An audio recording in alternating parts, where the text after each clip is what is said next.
যে স্বামী স্ত্রীরা ঝগড়া করে কথা বলা বন্ধ করে দেয় তাদের উপর দুইটি বিপদ নেমে আসে। যারা হাজবেন্ড এন্ড ওয়াইফ রয়েছেন আপনারা সকলেই এই বিষয়টা জানার চেষ্টা করবেন। মারাত্মক একটা বিষয়, যদি কেউ ঝগড়া করে কোনো স্বামী এবং স্ত্রী কথা বলা বন্ধ করে দেয়, এটার মাধ্যমে কিন্তু দুইটা বিপদ আপনার জীবনে নেমে আসে। আমরা অনেকেই এটা জানি না।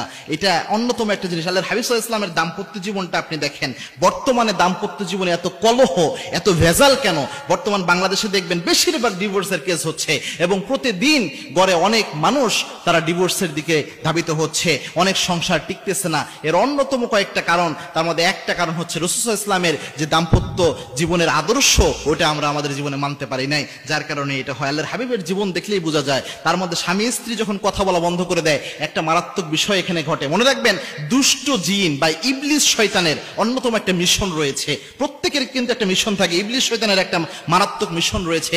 ইবলিস শয়তান বান্দাদের দিয়ে, আল্লাহর গোলামদের দিয়ে যত অপরাধ করায়, কোনো অপরাধে ইবলিস শয়তান এত খুশি হয় না, একটা অপরাধে সবচেয়ে বেশি খুশি হয়। বুখারীর হাদিস, আল্লাহর হাবিব সাল্লাল্লাহু আলাইহি ওয়াসাল্লাম জানিয়েছেন, ইবলিস শয়তান দুষ্ট জিন সমুদ্রের উপর নিজের আসনকে সমাসীন করেন। ওই জায়গায় সমাসীন করে যত দুষ্ট জিন রয়েছে, ইবলিস শয়তান রয়েছে, তাদের কাছে বায়োডাটা কালেক্ট করতে থাকেন। আজকে কে কোন অপরাধ করেছো? কোন দুষ্ট জিন, কোন শয়তান এসে বলে, আজকে আমি অমুক ব্যক্তিকে দিয়ে মিথ্যা কথা বলিয়েছি। কেউ এসে বলে, অমুক ব্যক্তিকে দিয়ে আমি হত্যা করিয়েছি। কেউ এসে বলে, অমুক ব্যক্তিকে দিয়ে আমি জেনা করিয়েছি। এরকম এক একটা অপরাধ যখন দুষ্ট জিন ইবলিস শয়তানের সর্দারের সামনে বলা হয়, ইবলিসের সামনে বলা হয়, তখন তিনি কোনোটাই এত বেশি খুশি হন না। যে দুষ্ট জিন এসে বলে, আজকে স্বামী এবং স্ত্রীর ঝগড়া লাগাইয়া তাদের কথা বলা বন্ধ করিয়ে দিয়ে তাদেরকে আমি তালাক দেওয়ার ব্যবস্থা করেছি, তাদের সম্পর্কটা আমি নষ্ট করে দিয়েছি, তখন ইবলিস শয়তান সবচেয়ে বেশি খুশি হয়।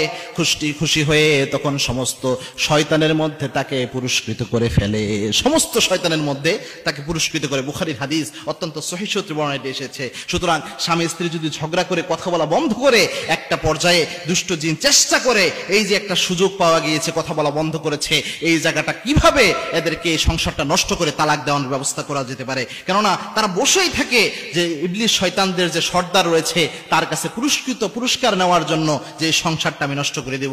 সুতরাং যখনই ঝগড়া লাগবে স্বামী স্ত্রীর জীবনে, কখনো কথা বলা বন্ধ করবেন। আল্লাহর হাবিবের জীবনটা দেখেন, এক নাম্বার ক্ষতি আপনার এখানে হচ্ছে যে এখানে ইবলিস শয়তান আপনাকে টার্গেট করে নিবে যে আপনাদের জন্য সংসার নষ্ট হয়। দুই নাম্বার একটা মারাত্মক ক্ষতি আল্লাহর হাবিব জানিয়েছেন, কেউ যদি কথা বলা বন্ধ করে দেয়, তাহলে ওই যত সময় কথা বলা বন্ধ করে দিবে, শরীরে কোনো বড় ধরনের ওজর ছাড়া যতক্ষণ কথা বলা বন্ধ করে রাখবে, তাহলে ততক্ষণ পর্যন্ত ফেরেশতারা লানত নাজিল করতে থাকে। এজন্য ওই স্বামী স্ত্রীদের উপর আল্লাহ লানত নাজিল হতে থাকে যখন তারা কথা বলা বন্ধ করে রাখে।